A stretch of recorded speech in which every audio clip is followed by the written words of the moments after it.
Welcome to another episode of On the Call with Jake Marsh. My name is Jake Marsh, and we have a fantastic episode for you today. I am joined by the TV voice of the Atlanta Braves, Brandon Gaudin. Brandon is absolutely incredible.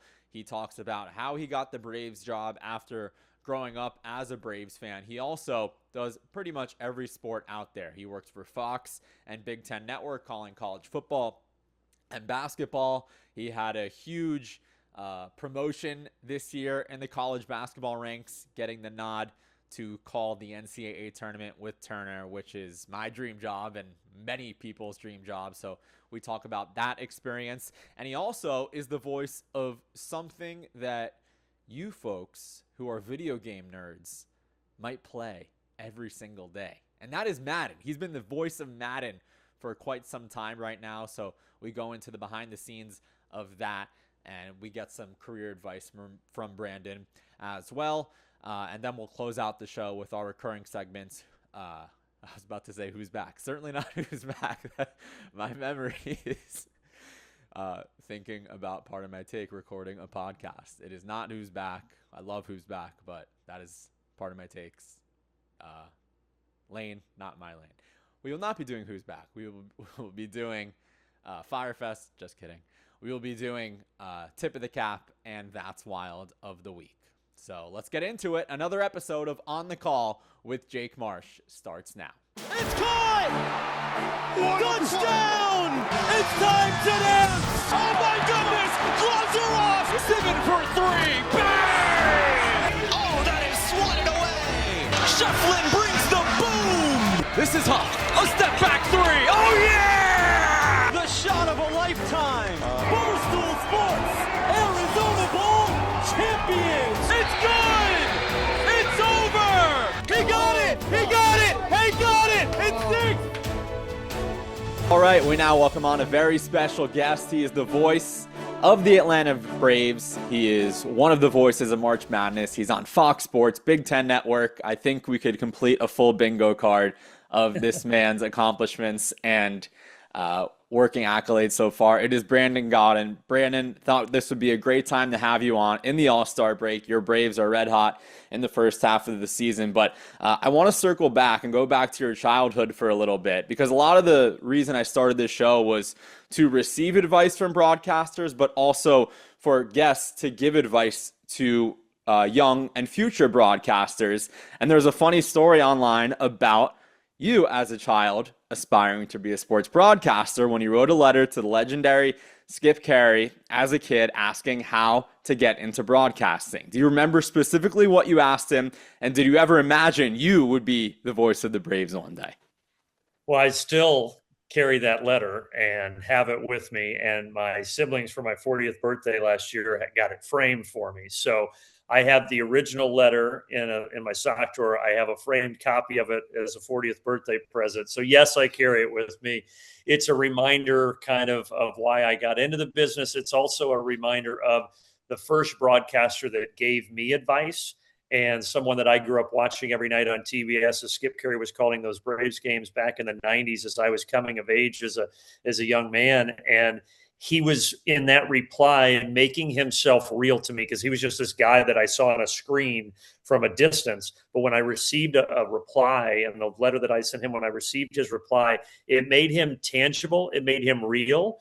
And in some strange way, it kind of motivated me as then a 13-year-old to say, okay, you know what? As I get into high school here, I really want to try and do this. I don't know if I'm going to be any good at it, but I've loved watching this guy. He sent me this letter, and it gave me a little fuel and motivation to kind of push into the broadcasting industry. And so it's a very, very special memento that I hope to never lose. That's so cool. And I feel like everybody has that one moment where a domino effect begins, whether it's a relationship or a gig that broke them through to get something else. So the fact that you got one of those so early in your career, in your life, that's pretty awesome. And the fact that you still have that letter, it's not just a piece of advice you received, it's a physical, tangible piece of paper. Yeah, and Jake, now we would just write an email, right, or get on LinkedIn. But it's a reminder also of kind of the time that I grew up in, not to make it sound like I'm 90, but the option was not there to send an email. It was, okay, get a hold of somebody via a landline phone down in Atlanta, find an address for Turner Sports, send him this letter, put a stamp on it, and hope that it gets there, hope that he sees it, and hope that he replies. And I checked my mailbox every day for the next couple of months until that letter came in. So it meant a lot to me back at the time, and it still does today, almost, 3 decades later. Yeah, that's incredible. We've got to get back to writing letters and making that a mainstay, right? Because the only time I've ever seen handwritten letters come through or go out are either when I went to sleepaway camp, or I feel like wedding thank you notes are still handwritten. Yes, those are. I still do birthday cards that way. But yeah, and my nieces and nephews don't even know how to write cursive, and I'm not saying that's their fault. It's just it's not needed anymore. So it's strange to think in such a short time, relatively short time, how things have changed. And it's changed so much in our business, from everything being radio, then to TV. And now we're in this world where every game seemingly is web streamed. And so for young kids, there's so many more opportunities. Every game is being broadcasted in some way, shape, or form. And there's a lot of good in that, a lot of opportunities for young broadcasters. Yeah, I feel like even when I was in school, there was such a separation in terms of linear games versus digital games. Now it's blended so much, right? I mean, your Braves games are digitally, I was going to say televised or broadcasted. We have Thursday Night Football on Prime. We have the NBA on Prime. NFL has gotten YouTube. So I feel like that blurring of the lines is kind of good for everybody in our business. Yeah, and heck, 13, 14-year-old games in Atlanta, these football games now, there's a parent that's got one camera. Some of them have 2 camera setups, and they're streaming them on the app, and you can watch a 13 and 14-year-old. And some of them have young announcers trying to get those reps. And so, yeah, it's crazy to think how far we've come, because when I graduated from Butler in 2006, graduated from college, it was all about how can you get that first radio opportunity, because there were so few TV opportunities. And now with web streaming, everything has a visual component to it. So again, it's if you're getting into broadcasting, the hard part is that there's more people than ever that are getting into it. The good part is there's more opportunities than ever. And so if you're willing to pound the pavement, no matter what city you're in, however big or small, whether you're in New York or Des Moines, there are opportunities for people to get reps. And that's a great thing. 100%. And I feel like the beginning of our careers were similar in that we were the voices of a team. You were 3 different teams with Evansville and Georgia Tech and Butler, of course, your alma mater. Yeah. And mine was with the University of Vermont. And that was kind of a common way to break into the business, right? Start off with a small school, work your way up to a bigger school. But even myself, after Vermont, I went to Barstool, which was not a path I ever saw coming. But with that, eventually, just being myself, play-by-play opportunities came. And now I'm back on the track of going to the traditional path. So I think anybody out there, it's important to know that there is no one certain path. You took one path, I took one path, but we both have similar goals in terms of the end goal in mind. Yeah, and you also, because you had and you and I have not known each other for very long, but I followed you at Barstool. You had the peace of mind or the idea to say, okay, well, Barstool, it's got an anchor in New York City. It's a good company that is growing. And so it grew your brand, it grew your presence. And then that helped you to open doors on the play-by-play side. So you're right. When people say, do I have to go to minor league baseball to get the next job? I'm saying that is an option. Absolutely. And go do that. That's what I did. But it's not one size fits all. I think it's all about being creative, making contacts, because it still is a relationship business, even though we have our head in our phone so much. It's, can you talk to people face to face and build relationships? And then, yes, if you're doing play-by-play, at the end of the day, when push comes to shove, if they're going to put you on air, they want to hear your tape. So you do need to have a tape and be trying to get reps, but that doesn't mean that you have to do it the traditional way. What you did opened doors that might not have been possible had you gone the minor league baseball route. So, there's certainly, Jake, there's more than one way to do it, as we found out. 100%. And it's really interesting going back a little bit to another part of you on the rise. CBS held a nationwide play-by-play competition during the 2005 NCAA Tournament. You won that, flew to the Final Four, and you were interviewed by the legendary Greg Gumbel. I feel like that would be kind of like the modern-day Jim Nantz Award, what we have right now for current college students, right? What was that experience like? Yeah, it only lasted a few years, but I remember I was a junior at Butler and watching TV, and they were advertising leading into the NCAA tournament this You Call the Action contest where you could get online, submit your call over a legendary NCAA tournament play, send it in, and then if you win, you go to the Final Four and you get this tour with CBS, yada, yada, yada. And I thought, well, this is right up my alley. Of course, I'm at least going to send in a clip. And so I picked a clip. I sent in a call from right there in my room in my fraternity house at Butler University.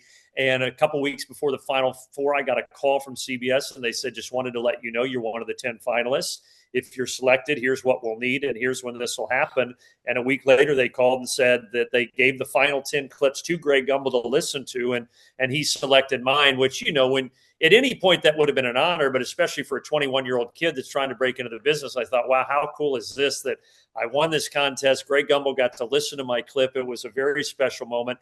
And it was really, I don't know if you call it a breakthrough moment, Jay, but it's that first moment as a professional where I was kind of recognized for my work on somewhat of a notable level, right? It wasn't going to put me in a 40-game package calling CBS in the NCAA tournament at that point, but it was the first time that there was kind of validation from a recognizable source that maybe I'm on the right path here. And I went to that Final Four. I got to take a guess. I took my brother Brett. It was in St. Louis. North Carolina beat Illinois in that final. And it was a whirlwind, but it was such a neat kind of window into what this career could be with hard work and stick-to-itiveness.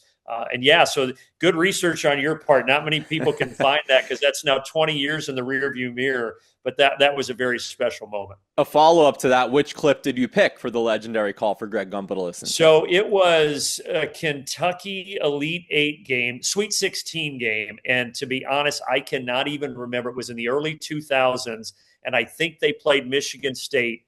And I think somebody with the last name Sparks hit a shot. And I would have to go and dig it up. I have not seen that in truly over a decade. But yeah, it was just one of the options. I felt it had a good dramatic ending with a call that I could punch, get out of the way, let the crowd do its thing. And the whole thing together was probably 10 to 12 seconds. But I felt good about it when I hit submit and put my resume in.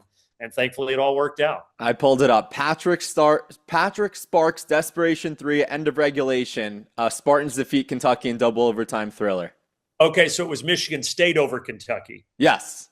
Yeah, so Sparks, Michigan State. That was it. Okay, Patrick Sparks. That's right. That is right.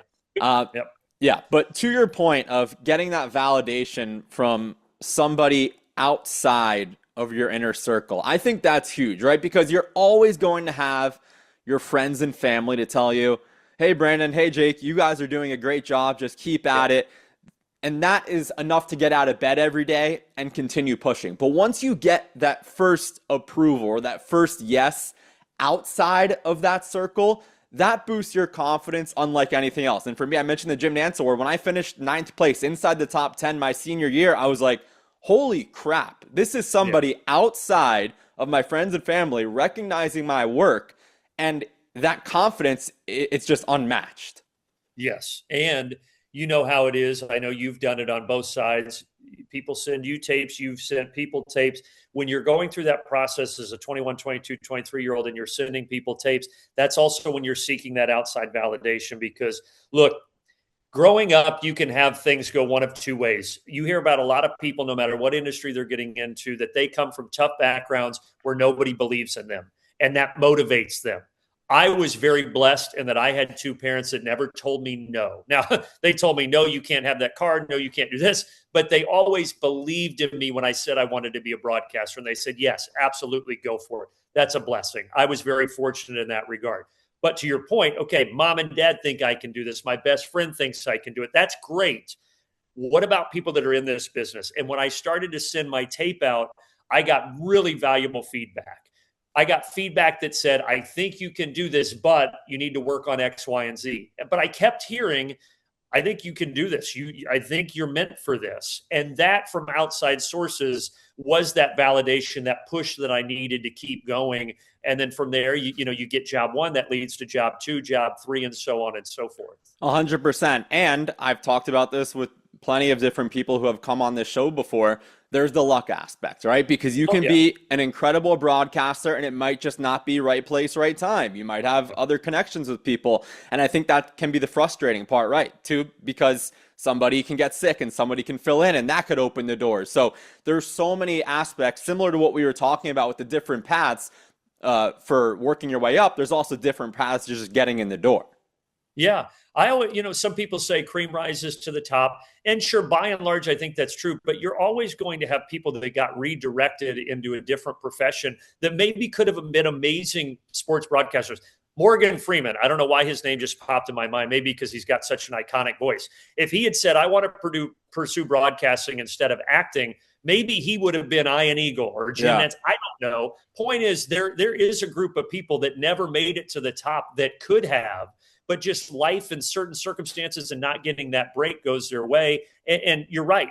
For me, I look at how my career has unfolded. And sure, you have to have some talent to get certain opportunities. But I was able to take a job at 24, living in my hometown of Evansville, Indiana, and broadcasting for the University of Evansville Purple Aces. That's the team I grew up following in that little town. And then I get a job at my alma mater and go to broadcast the Final Four at Butler. And then I get a job at Georgia Tech in a city that I loved in Atlanta. Having jobs like that fall one after the other, yes, I had to apply. I didn't know anybody, so I had to have my work stand for itself. But the openings also had to happen at the right time, right? And I had to get, be ready and be right for that interview. And it just kind of works. And so I do realize that there's also some fortune that has gone my way kind of at these different steps on this path. Yeah, and that's true for anybody, and obviously you're incredibly talented, but like you said, the pieces still have to fall in order for you to get that platform to showcase yourself. So I thought that was really interesting. Going back to the Braves, you grew up a Braves fan, and now you're a couple years into that gig. When you got that phone call, walk us through that feeling of elation that must have been. Yeah, so just to backtrack a bit, as I had those jobs in my 20s, I went from Evansville to Butler to Georgia Tech. I was, as you called it, but for people that aren't that familiar with the industry, the voice of a team, right? Mm-hmm. And that was the path that I was on, but I knew that I wanted to switch and try television. That opportunity for me came right around when I was 32, so about a decade ago. And when I switched to TV and started to do games first for Big Ten Network, and then I switched to Fox, that was kind of my focus. And it wasn't necessarily to be the next Jim Nantz or Joe Buck. I just knew that I enjoyed calling football, basketball, and baseball. They were letting me do it at a national level, and I thought this is very comfortable. I love what I'm doing. So I didn't have it on my radar to go back again and be the voice of a team. But I was living in Atlanta just after that Georgia Tech job. I never left. And Atlanta I was traveling so much that airport is phenomenal, and I don't have to deal with weather delays in the winter. So I just always stayed in Atlanta and developed a community there. But I never thought the guy before me, Chip Caray, Skip's son, would ever leave that job. It was a legacy job for him. He was beloved. So I'm sitting there 3 years ago, and I get a call that says, hey, I just saw that Chip Caray is going to St. Louis. And I remember telling the person, I said, I don't think that's true. I don't think that he would ever leave. Well, it was true. His family had a lot of ties to St. Louis. I think he just wanted to change his scenery. He took that job. And so, Jake, I told myself, I said, well, look, if you were ever going to go back to the being a voice of the team, this is really the only one that I would have been interested in. And I'm living in Atlanta. Baseball, although it's a long season, it pairs pretty well with somewhat of a football schedule, and then certainly it pairs well with a college basketball schedule. And so I said, I would regret not looking into this, and reached out. There was mutual interest on both sides. They were familiar with my work, and it all happened so quickly within about a week's time. So I didn't really have time to process it before that job that I had dreamed about as an 8, 9, 10, 11-year-old had actually become reality. But now that I'm 3 years into it, I can appreciate what it's meant, and it has meant a tremendous deal. We throw that term dream job in all facets, all careers around a lot, but it truly is the job that I did dream about as a kid. And I had a moment, the first home game that I broadcasted in year one back in 2023, where I intentionally got to the stadium early to get up to that booth because I knew it was going to be a little emotional for me. So I wanted to get there before batting practice, before people started to arrive, to have this moment in the booth by myself, to kind of just have a silent appreciation for where I was and the opportunities that I have been granted and the people that have helped me along the way. And the Braves went on to have a walk-off game-winning hit that night against the Padres. And so it was just kind of the culmination of a dream from when I was a kid. And that's another one of those moments that day, that whole day, and being in that booth and sitting in that chair where I had dreamed of sitting. That's just one that you'll never, ever forget. Yeah, that's so freaking cool. I mean, it's literally like it's very hard for people to achieve their dream job. Because most people growing up, they have an assignment in second grade. Everyone write what you want to be when you grow up, and mine was to play for the New York Yankees and et cetera. And everyone has something along those lines, with most of them not coming true. The fact that you literally got it, that's really cool. But again, Jake, what we talked about, it's about opportunity, right? Yep. But some people say, well, Brandon, you earned that. And sure, I'd like to think that I did. But if Chip Caray never leaves, that job never opens, right? And if St. Louis didn't have a change at play-by-play, Chip Caray would never have another place to go. And so it's just kind of you're in the and if that had happened 5 years before that, I don't know that I'd go after that job. And maybe if it had happened when I was 45, I don't know if I would have gone. But it happened at the perfect time in my career. And so I'm just, all of that stuff, again, it's not lost on me. I'm very grateful for kind of being in that right place at that right time. Yeah. Another thing that we share in common is that we absolutely adore the NCAA tournament. It is my favorite sporting event ever. There's a few parts of this sporting event that I want to dive into with you. First, during COVID, I think you know what I'm going to ask here. You had a viral, there was obviously no tournament. There was a viral One Shining Moment video created by you in your either apartment or house with a mini hoop, and you put the music on and you put it all together. Walk us through that and how that came to be. So COVID hit. I was getting ready to transition. I just was getting ready to finish the Big Ten tournament that I was broadcasting. COVID hits. Everything shuts down. And after that Big Ten tournament, I was going to transition into the USFL or whatever it's called, to do some football for Fox. Yeah. So I had all this schedule lined up. Well, COVID hits and we are told you're not going anywhere. Nobody's going anywhere for at least a month. And when you go from, always having the foot on the gas and going 100 miles an hour and traveling all over to just on your couch and you can't go anywhere and you can't even see anybody, even if you wanted to, for so many of us, it was such a strange, surreal feeling. And so I thought, I just sat there, I cannot believe the NCAA tournament is canceled. It's something that I look so forward to every year, whether I'm broadcasting it or just watching it. I grew up in Indiana. Basketball is in my blood. And I was heartbroken. And I started to replay old One Shining Moments, just sitting on the couch one afternoon during COVID. And I thought, you know what? I've got this mini hoop here. I'm just going to recreate a little bit of this. And I thought I was going to send it to a few buddies as kind of a joke, maybe a few family members. And then all of a sudden, I had so much time that next thing I knew, I had ordered these costumes on Amazon. I had ordered all these team shirts. I had a storyboard written out, and I just kind of dove all into it. And when I finished it and I put it together, I thought, you know what? Instead of just sending it to my friends, people maybe need a laugh or a smile. I'll just post it. And it kind of took off a little bit more than I was anticipating. But as my mom likes to say, it also is good evidence as to why I'm still single at 42 years old. So there's that too, Jake. I mean, look, I don't think it's a turnoff by any means, because I could do that and I don't care what people would think of me. And just knowing that it's my passion. It was fun though. It was a lot of fun. It made me psychotic. I did it over 4 days, and it actually, surprisingly, with just one phone and all these different things I was trying to do, it did take a better part of 4 days, but it was fun, and I had nothing better to do, so I was glad that I took the time to do it. Totally. And then going back to the present this year, One Shining Moment, you get the call up. You're part of the television coverage. You mentioned dream jobs. That is mine. I want to call NCAA tournament games one day. I know you did it with Westwood One before, but it's obviously different being on the nationally televised stage.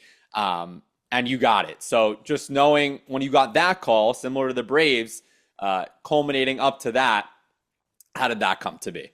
Yeah, so this was the first year that I started doing games for Turner. So I'd was still doing games for Fox, but Turner was down the street from me in Atlanta. I had kind of developed a little bit of a relationship with them. They were familiar with my work, and they asked me to do a few baseball games last year and some basketball. But when they asked me to do basketball, the NCAA tournament wasn't necessarily on the table. I was hoping that it would be a possibility, but obviously they're partners with CBS. There's a lot of things that go into that because there's only really 8, 9 seats for the play-by-play announcers. But as things got into February, I forget the timeline, but it was later in the season when I first found out that might be happening and then ultimately happening. And yeah, I still remember, there's only so many times, like you said, that we get those calls that we remember, but that was one. I had just finished a Purdue UCLA game, I think, out in California, and was on my way to the airport in the Uber and got the call that was going to come to fruition. And yeah, I get goosebumps thinking about it, because even though I'd called games for Westwood One in the tournament, and that also was an incredible opportunity, certainly it is different to sit in the other chair, and there's a few more people that are paying attention to that.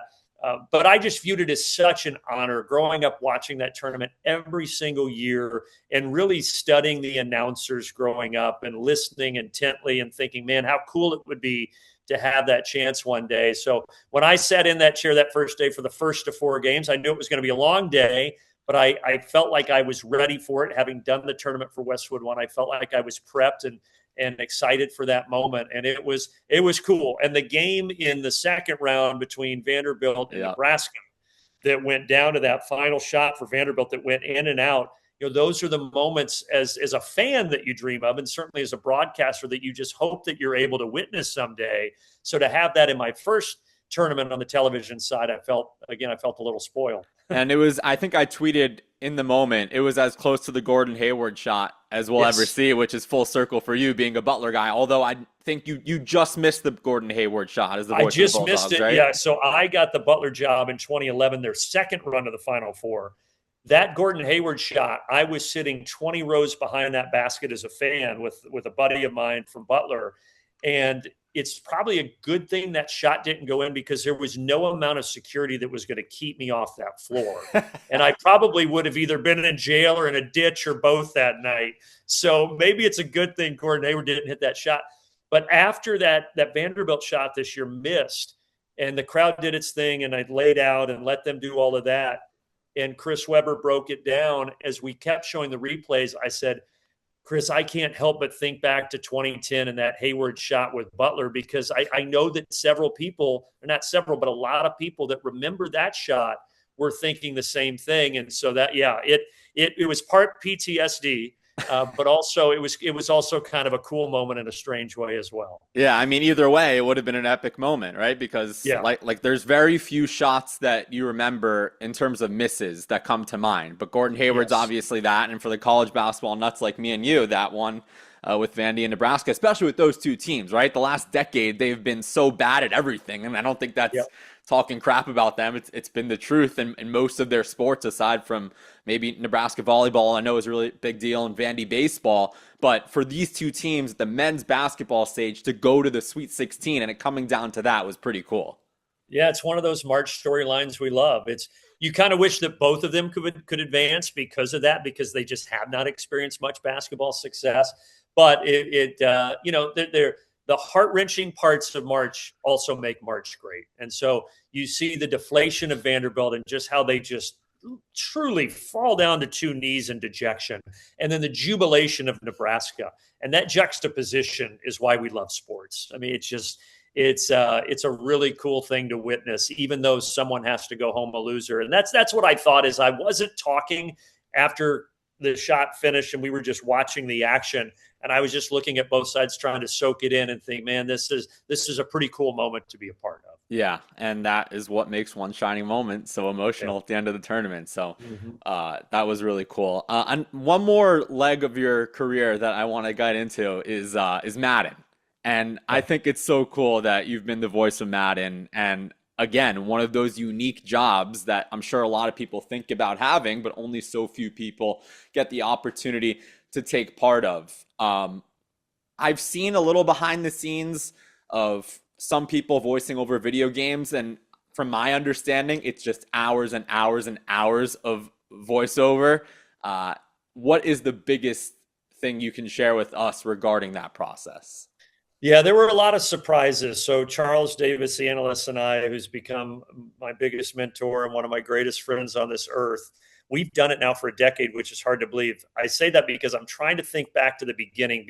So in the first 3 years, the Madden studio is down in Orlando. Charles lives in Orlando, so he would have to drive 30 minutes. Every Monday morning, I would take the first flight from Atlanta down there, record Monday, Tuesday, and take the last flight Tuesday night back. So we were recording 2 days a week for about 30 of the weeks out of the year for 3 years until COVID hit. COVID kind of changed everything. But yeah, we recorded, if I remember correctly, 400 to 450 hours a year, which when you think about that, to some people, it might not sound like much, but for a recording studio, it's a lot. It's a lot on the people that after we record have to code it, have to edit it, and have to implement it into the game. So it has to touch a tremendous amount of hands before it is actually consumable by the people that are playing the game. So I learned about that. I learned about stitching, because a lot of the lines that you hear in there not only were recorded probably on different days or different weeks, a lot of them were recorded on different years. So some of our lines from 2017 of me saying he drops back to pass, he drops back, he's out of the shotgun, out of the pistol. So you're recording all these different variations of small portions of the play. Throws it out to the right, throws it out to the left, over the middle. It's caught. He brings it in. He reels it in. 2 hands on it. All these different things are different parts of the play. And then the software that is much smarter than me says, okay, play this line with this line with this line based on the various outcomes. And hopefully to the person watching, it sounds like that was recorded as one fluid statement. In reality, oftentimes it is stitched together. And that's why sometimes the commentary can be very vanilla, because if you record it in too much of an up and down voice or intonation, it might not match. And so again, that's just one lesson that I learned. But it's different than traditional play-by-play, Jake. When you and I sit down prepared for a game and we're broadcasting it, that's one thing. When you go in that studio and they hand you a script, you really become more of an actor. Yeah. Obviously, having the play-by-play experience helps bring that to life. But what I have learned is how to be a voice actor over the last decade. And that's really the difference in doing the Madden video game. Yeah, you're not using spotting boards for Madden. No. You're not looking up stats. You're just reading and telling people what's going on. How often do you play with the volume on? So I have not owned any sort of console since I was in college. So we're talking, 17 years ago. I have played Madden 2 or 3 times, all of them with my nephew Cooper. All of them I was defeated very badly. And so I just, to me, back when we played, there were only so many buttons. Now it's like flying a 757. There's so many play options. There's so many buttons. There's so many things you can do. And so when we played that first time, I was the Colts, and I think he wanted to play with Brady at the time. So I think he was the Patriots. He demolished me. And at the time, I think he was 12 or 13. And it was just like, wow, this is a very humbling moment. I can't stand to hear my voice on the game, but that's not why. I just haven't played it because I don't really have access to it. But when other people have played it, I say, I don't want to hear the commentary, because it's kind of like everybody doesn't like the sound of their own voice. And when I hear it on the game, it just sounds very stilted and robotic. And that's because it's a video game. Right. But I want it to sound like what I think I sound like calling an actual game. And it's just, they're working on making that technology better, but it's just not going to sound like that right now. And so to me, it's like nails on a chalkboard a little bit. Yeah, I hear what you're saying because of the difference. Yeah. In college, I was not used to hearing myself talking back when I was making practice tapes of games sitting in the top row of the Carrier Dome or things like that. But now I've gotten used to it, but I can understand from your perspective for Madden specifically, because it's not you. It's not the enthusiasm of doing a game and with the adrenaline of an 80,000 person stadium around you. Yeah, and I'm like, oh, why did that line fire with that line? I would have never said that back to back, but it's what the computer put together. So, yeah. But look, by and large, and I mean this, I'm not just saying this to save face, that has been one of the coolest opportunities I could have ever imagined. It was not something that was ever on my radar. It was totally off the beaten path from doing traditional play-by-play. But when that opportunity came to pass, I didn't know how long it would last. I just knew it was something really special to be a part of a video game that I was iconic, that I grew up playing. And so, to look back on it 10 years later, it's been incredibly rewarding and something that I always will carry with me, no matter how long I'm in this business or how long I do Madden. That being a part of that video game franchise has been truly special and remarkable. Yeah, that's incredible. One more quick follow-up regarding EA Sports. Have you gotten the chance to meet, I believe his name is Andrew Anthony, who is the EA Sports It's in the Game guy? One of the most epic voices ever. You mentioned Morgan Freeman earlier. So, this guy is maybe in that conversation. No, but what's interesting, about 5 years before I started doing Madden, I was in Hawaii for the Maui Invitational, which I don't even know if it's still sponsored by EA Sports. Maui Jim Maui, I think, is the most recent. Now it's but it used to be the EA Sports Maui Invitational. And I was there broadcasting games as the play-by-play announcer for Butler when they were in it. Yeah. This was 2012. And to kick off they have a banquet the night before the tournament where all the teams go. You have a dinner. They provide entertainment. And to kick off the banquet dinner the night before the tournament, that guy, what's his name? I think I Googled it. I think it's Andrew Anthony. Okay. Andrew Anthony comes up and you don't know who he is. And he just puts on these glasses and he goes, EA Sports. It's in the game. And all the guys went nuts. It must have. I was like, oh my gosh, that's so cool. And then, it wasn't 5 years after that I got that opportunity to start with Madden. But I never met him. I never, unfortunately, before he passed, met John Madden. They tried to get us on a call with him a couple of times, but his health was not that great. Charles had met him. Charles in all the football circles had come across him. But that was one of the sadder things, was that he passed before we got the chance to talk with him. Man, that's a bummer. But I can only imagine the crowd noise in that banquet room. It's got to be similar to a Braves walk-up home run or buzzer beater at half court, because all those 18 to 22-year-old guys thought that was their mind was blown because no one knew who he was. It was like, who's this guy? And why did he put his glasses on? And then he said that line, and oh my gosh. Yeah, that's incredible. Well, this has been fantastic. I want to get you out on one question that I like to ask pretty much everybody I have on here, and I've gotten similar answers, but mostly different.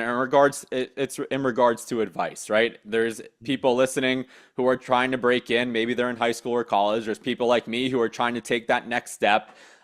We've heard a lot of never say no, always say yes, and be nice to everyone. What would your motto be in terms of people who are trying to work their way up in our industry?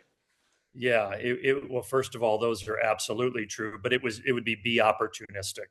And I know that that's kind of vague, but it goes back to what we were talking about earlier, Jake. There are opportunities. Sometimes it feels like there aren't, and it feels like everybody's hearing yes but you. But whether you are in college, just out of college, even if you're in high school, although it's tougher at that age, you have to find, with all these games that are web streamed at the high school, at the junior college, at the college level, you have to be opportunistic and reach out to people and establish relationships to see, where can I get on-air reps?